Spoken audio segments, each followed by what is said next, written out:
परेशान बैठा था। उसे ऐसा देख उसका दोस्त पूछता है कि तुम कुछ परेशान से लग रहे हो, जैसे तुम कुछ सोच रहे हो। वो लड़का कहता है कि मेरी गर्लफ्रेंड ने मुझे बुलाया है, मिलने के लिए मेरी समझ में नहीं आ रहा है कि जाऊं कि नहीं जाऊं। उसकी बात सुनकर दोस्त कहता है कि तुम्हें अगर बुलाया तो तुम्हें उससे मिलने जाना चाहिए, लेकिन जाने से पहले तुम्हें कुछ प्रोटेक्शन लेने की जरूरत होगी। अगर तुम उस लड़की के साथ ऐसे संबंध बनाते हो तो कहीं ऐसा ना हो कि वो प्रेग्नेंट हो जाए। साथ ही उसने कहा, मैंने तो अपनी जिंदगी में कभी इस तरह की बात की नहीं है। तब वो उसे सलाह मशवरा देता है कि क्यों ना तुम कुछ ऐसी गोलियां लेकर जाओ जिससे क्या तुम्हारे अंदर ताकत और ज्यादा आ जाए। इस तरह की बात सुनने के बाद उसने कहा मुझे तो कोई जानकारी है नहीं। तभी वह कुछ जानकारी जुटाता है और जानकारी जुटाने के बाद गोलियों का इंतजाम करता है और इंतजाम करने के बाद चला जाता है। लड़की के साथ वक्त बिताने का मौका तो मिलता है, लेकिन वह नहीं जानता था कि जिस लड़की के साथ वह इस तरह का घिनौना कृत्य कर रहा है, शायद उस लड़की का यह आज आखिरी दिन हो सकता है।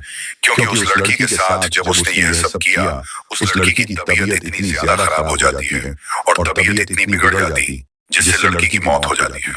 अब इस लड़की की मौत की सूचना न केवल उस गांव में थी बल्कि आसपास के इलाके में फैल जाती है और जहां जहां तक अखबार, टेलीविजन या फिर सोशल मीडिया के माध्यम से लोगों को पता चलती है, तो लोगों को यकीन नहीं हो रहा था कि वह 20-22 साल का लड़का आखिरकार इतना घिनौना कृत्य कैसे कर सकता है। आज की कहानी कई संदेश भी देगी और यह भी बताएगी कि कुछ भी करने से पहले हजारों बार सोचने की जरूरत है कि आप क्या करने जा रहे हैं और क्या नहीं करने जा रहे हैं। आदाब, नमस्कार, सत श्री अकाल। मैं सौरभ मिश्र। आज की जो सच्ची घटना मैं आपको सुनाने जा रहा हूँ, ये सच्ची घटना उत्तर प्रदेश के जिला कानपुर की है। कानपुर शहर का एक थाना लगता है शिवराजपुर और बात कर रहा हूँ 14 दिसंबर 2224 की सुबह के आसपास का वक्त रहा होगा। 7 बजे या 8 बजे रहे होंगे। परिवार के लोग एक शादी समारोह से वापस लौटकर जब घर वापस आते हैं तो अपनी ही बेटी को बार बार आवाज लगा रहे थे, लेकिन बेटी की तरफ से कोई रिस्पांस नहीं आ रहा था। इसलिए घर वाले थोड़े परेशान हो जाते हैं। आखिरकार घर के हर हिस्से को देखते हैं, तभी उनकी नजर पहुंचती है। बेड पर वहां जाकर देखते हैं तो बेटी बेड पर लेटी हुई थी, लेकिन उसके तन पर एक भी कपड़ा नहीं था। वो एकदम निर्वस्त्र लेटी हुई है। तभी परिवार के जो जेंट्स लोग हैं वो पीछे हट जाते हैं। लेडीज यानी कि उस लड़की की माँ उसके पास जाती है और पास जाने के बाद उस बेटी को उठाने की कोशिश कर रही थी, लेकिन वह जैसे बेसुध लेटी हुई है। उसे इस दुनिया की बिल्कुल कोई फिक्र ही नहीं है कि कोई उसे इस अवस्था में अगर देखेगा तो क्या सोचेगा। उस लड़की को जब जगाया जाता है तो वह जगती ही नहीं है और जब उसके हाथ पकड़े जाते हैं पूरा शरीर अकड़ा रहता है। हाथ हिलाओ तो हाथ ना हिले, पैर हिलाओ तो पैर ना हिले, क्योंकि जैसे वह लेटी हुई थी वैसे ही उसका शरीर पूरी तरह से अकड़ चुका था। वैसे भी बताया जाता है कि अगर कोई इंसान मर जाए या खत्म हो जाए तो कुछ घंटे के बाद उसका शरीर जिस अवस्था में, जैसी स्थिति में पड़ा हुआ होता है, ठीक वैसी ही स्थिति हो जाती है। परिवार की इस बेटी को देखने के बाद हर किसी की आंखें खुली की खुली रह जाती हैं। सोचने पर मजबूर हो जाते हैं। माँ भी रोने लगती है, परिवार के बाकी लोग भी रोने लगते हैं और इस रोने पीटने की आवाज आसपास के घर तक पहुंचती है। तो लोग इस रोने की आवाज सुनने के बाद मौके पर पहुंचते हैं। तभी उस लड़की को किसी चादर से, किसी चीज से ढक दिया जाता है और इसी बीच में कोई व्यक्ति पुलिस को फोन कर देता है। पुलिस को जैसे ही सूचना मिलती है कि यहाँ पर इस तरह की कोई घटना हो चुकी है, क्योंकि परिवार के लोगों को भी लग रहा था कि यह घटना कोई सामान्य घटना नहीं है, जरूर कुछ ना कुछ हुआ है। बेटी नग्न अवस्था में क्यों पड़ी हुई है? परिवार के सदस्य ज्यादातर लोग सब के सब शादी समारोह में गए थे। आखिरकार कपड़े इसके किसने उतारे होंगे? तभी इसी स्थिति को जानने के लिए आखिरकार पुलिस मौके पर पहुंचती है। पुलिस आने के बाद फोरेंसिक टीम पहुंचती है। पुलिस अब इस मामले की जांच पड़ताल में जुट जाती है। पुलिस लाश कब्जे में ले लेती है और पोस्टमार्टम के लिए भेज देती है। यह लड़की 12वीं क्लास की छात्रा होती है। उम्र लगभग उसकी 17 साल के आसपास होती है। परिवार के लोगों से पूछा जाता है कि तुम जब ये घर में अकेली थी तो तुम लोग सब कहाँ गए थे? उन्होंने कहा कि कानपुर देहात का एक गांव लगता है असलगंज, वो शादी समारोह में शामिल होने के लिए गए थे। बेटी से भी कहा था कि बेटी तुम भी शादी में चलो, लेकिन बेटी ने शादी में चलने से इनकार कर दिया था। अब जैसे ही बात गांव में फैल जाती है तो इस घर का इसी परिवार का जो बेटा है उसका घर थोड़ा दूर पड़ता है। उसके बेटे की वाइफ वो भी आती है और आने के बाद वो कहती है कि मेरी 5 साल की बेटी तो इसके साथ ही रात को रही थी। तब उस बेटी से पूछा जाता है तो बेटी कुछ बताने में असमर्थ हो रही थी। अब पुलिस की जो फोरेंसिक टीम है वो फोरेंसिक टीम मामले की जांच पड़ताल में जुड़ जाती है। घर के हर एक छोटे से छोटे हिस्से को तलाशा जाता है, ये देखने के लिए कहीं कुछ ऐसी चीज मिले जिससे कि ये पता चल सके कि आखिरकार इस लड़की के साथ जो गलत हुआ है ये किसने किया है और क्यों किया है। तभी पुलिस को एक रैपर मिलता है और उस रैपर की जांच पड़ताल की जाती है।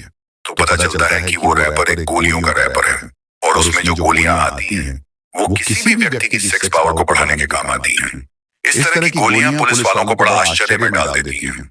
और जब घर परिवार के लोगों से बातचीत की जाती है तो इनसे पूछा जाता है कि तुम्हारी लड़की का किससे मेल मिलाप है, किससे बात करती है, क्या यहाँ कोई जबरदस्ती आ सकता है, क्योंकि अब उस लड़की के उस लाश को कब्जे में लेकर जो पोस्टमार्टम के लिए भेजा गया था तो उसे देखकर भी नहीं लग रहा था जैसे उसके साथ किसी ने जबरदस्ती की है, जैसे उसे किसी ने मारा है, पीटा है, कुछ भी इस तरह का फोर्सफुल काम किया है। तो ऐसी स्थिति में पुलिस ने जब और जांच पड़ताल करना शुरू किया तो वहां पर कुछ आपत्तिजनक सामान, जो प्रोटेक्शन जिसे बोलते हैं, प्रोटेक्शन जो आपत्तिजनक सामान था, उसको देखने के बाद अब पुलिस को लग जाता है कहीं ना कहीं कि इस लड़की के साथ जरूर गलत और गंदा घिनौना कृत्य हुआ है।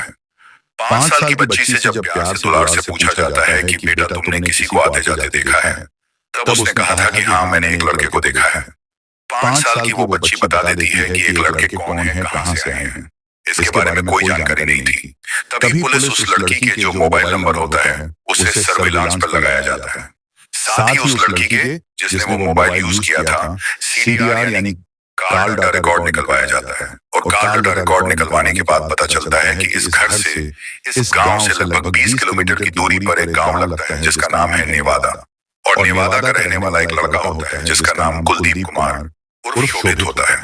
तो उस लड़के से पुलिस संपर्क करती है। पुलिस उसको पूछताछ के लिए हिरासत में लेती है। उससे जब बातचीत करती है तो शुरुआत में वह लड़का पुलिस से तरह तरह की बातें बनाना शुरू कर दिया।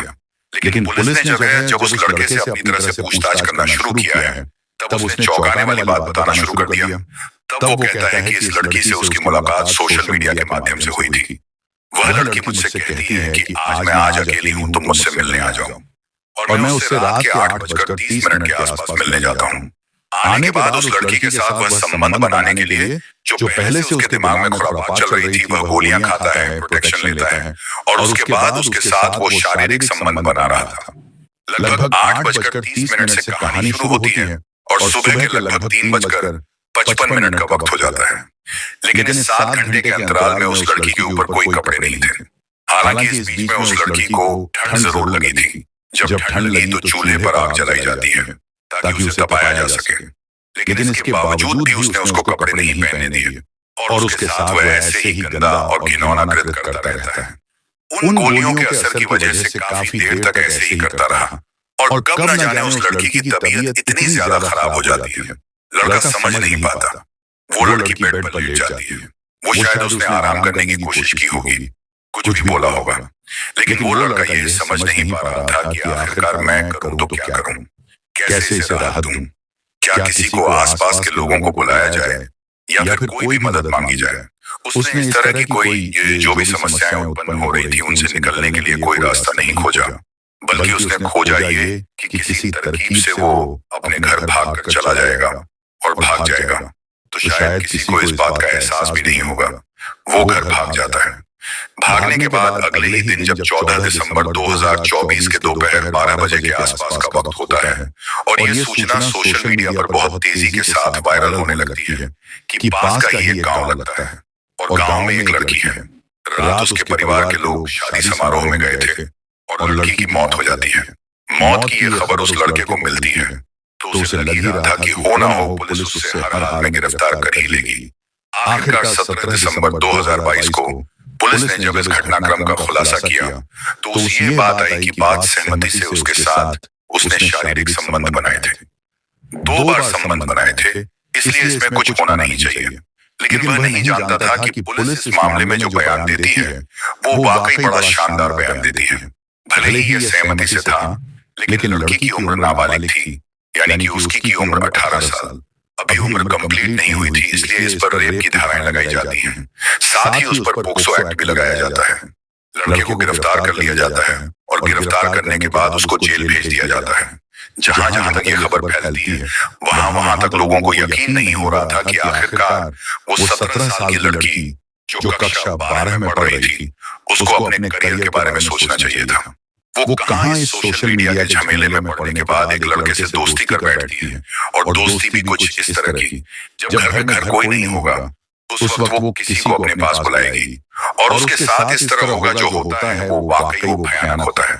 और दोस्तों, इस पूरे घटनाक्रम को सुनाने का उद्देश्य किसी को परेशान करना नहीं है, किसी का दिल दुखाना नहीं है, बल्कि आपको जागरूक करना है, आपको सचेत करना है।